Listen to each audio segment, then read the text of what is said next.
ಎಲ್ಲರಿಗೂ ನಮಸ್ಕಾರ. ನನ್ನ ಹೆಸರು ಉಮಾ, ದ್ವಿತೀಯ ವರ್ಷದ ಪ್ರಶಿಕ್ಷಣಾರ್ಥಿ. ನಾನು ಶ್ರೀ ಛಾಯಾದೇವಿ ವಿದ್ಯಾಸಂಸ್ಥೆಯಿಂದ ಬಂದಿರುವಂಥದ್ದು.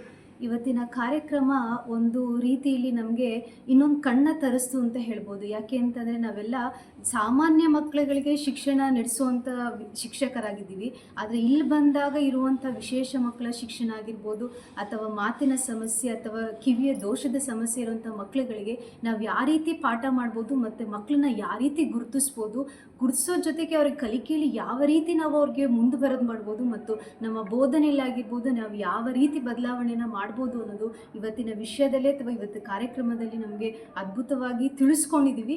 ನೆಕ್ಸ್ಟ್ ನಾವು ಟೀಚರ್ಸ್ ಆದಂಥ ಸಂದರ್ಭದಲ್ಲಿ ನೋಟಿಸ್ ಮಾಡೋಕ್ಕೆ ಮಕ್ಕಳುಗಳಲ್ಲಿ ಅಥವಾ ದೋಷ ಇರುವಂಥ ಅಥವಾ ಸಮಸ್ಯೆ ಇರುವಂಥ ಮಕ್ಕಳುಗಳಿಗೆ ನಾವು ಯಾವ ರೀತಿ ಪ್ರಚೋದನೆಯನ್ನು ಕೊಟ್ಟು ಅವ್ರನ್ನ ಶಿಕ್ಷಣ ಕ್ಷೇತ್ರದಲ್ಲಾಗಿರ್ಬೋದು ಅಥವಾ ವಿಶೇಷವಾದ ಮಕ್ಕಳುಗಳಿಗೆ ವಿದ್ಯೆಲೇ ಅಂತಲ್ಲ ಬೇರೆ ರೀತಿಯಲ್ಲೂ ಅವ್ರಿಗೆ ಎಬಿಲಿಟಿಗಳಿರುತ್ತೆ, ಅದನ್ನು ನಾವು ನೋಟಿಸ್ ಮಾಡೋದು ಹೇಗೆ, ಮತ್ತು ಇಲ್ಲಿ ನಾವು ಕಣ್ಣಾರೆ ನೋಡಿದ್ವಿ ವಿಶೇಷ ಮಕ್ಕಳುಗಳದ್ದು ಪ್ರಾಬ್ಲಮ್ಗಳೇನು ಅವ್ರದ್ದೆಲ್ಲ ನೋಡಿದಾಗ ನಿಜವಾಗ್ಲೂ ಬೇಜಾರಾಯಿತು.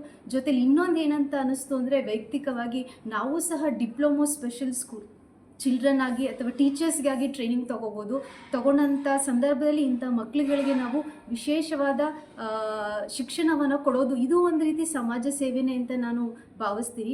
ಜೊತೆಗೆ ಇಲ್ಲಿ ಬಂದಂಥ ಸಂದರ್ಭದಲ್ಲಿ ಸೈಂಟಿಫಿಕಲ್ ಆಗಿ ನಾವು ಯಾವ ರೀತಿ ದೋಷಗಳು ಅಂದರೆ ಈ ರೇಂಜಲ್ಲಿ ಇದ್ದಂಥ ಮಕ್ಕಳುಗಳಿಗೆ ಯಾವ ರೀತಿ ಕಿವಿದು ಇಂಪ್ಲಿಮೆಂಟ್ಸ್ಗಳನ್ನ ಮಾಡ್ತಾರೆ ಮತ್ತು ಜಾಸ್ತಿ ಇದ್ದಂಥ ಮಕ್ಕಳಿಗೆ ಹೇಗೆ ಸರ್ಜರಿ ಮಾಡಿ ಅದನ್ನು ಇಂಪ್ಲಿಮೆಂಟ್ ಮಾಡಿ ಅವರೂ ಸಹ ಸಾಮಾನ್ಯ ಜನರಂತೆ ಬದುಕ್ಬೋದು ಅನ್ನೋದನ್ನ ಇಲ್ಲಿ ತೋರಿಸ್ಕೊಟ್ಟಿದ್ದಾರೆ. ಸೊ ಆಯುಷ್ ಇಲ್ಲಿ ಬಂದಂಥ ಕಾರ್ಯಕ್ರಮ ತುಂಬ ಅರ್ಥಪೂರ್ಣವಾಗಿತ್ತು. ಇದಕ್ಕೆ ಅವಕಾಶ ಮಾಡಿಕೊಟ್ಟಂತಹ ನಮ್ಮ ಪ್ರಿನ್ಸಿಪಾಲ್ ಆದಂಥ APR ಸರ್ಗೆ ಧನ್ಯವಾದವನ್ನು ತಿಳಿಸ್ತೀನಿ. Thank you sir.